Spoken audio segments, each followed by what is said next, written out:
Did you place an order for a cold brew? The barista called out, holding up a plastic cup. No, I requested a hot latte, Jack replied, checking his receipt. But I'm in a rush to catch my train, so I'll just take this one instead. The barista smiled apologetically. Oh, wait, keep the cold brew, and I'll whip up your latte in 30 seconds for free. Jack smiled, glad he didn't have to compromise on his morning routine.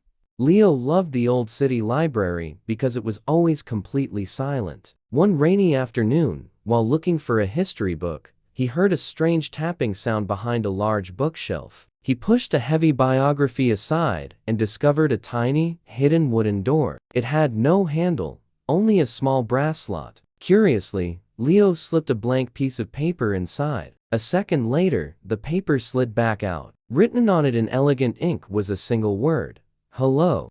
Sophia arrived at the airport terminal, her heart racing with excitement for her first solo trip abroad. She approached the check-in desk and confidently reached into her jacket pocket. It was completely empty.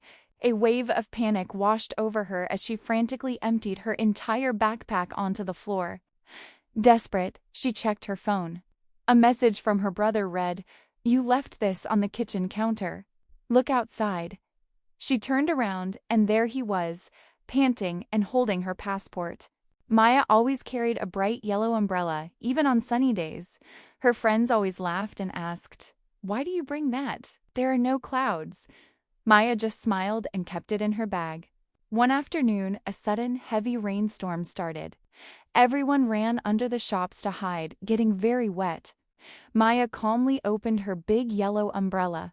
She walked home slowly, completely dry, and even shared it with a smiling stranger who forgot theirs. Alina found an old, moss-covered piano standing under a giant oak tree deep in the woods. Out of curiosity, she pressed a single middle key. The sound was surprisingly clear and beautiful. Suddenly, the birds stopped singing, and a golden light filtered through the leaves. Realizing the music changed the forest around her, she sat down on the wooden bench. She began to play a soft melody, and right before her eyes, the winter snow started to melt, and bright spring flowers bloomed.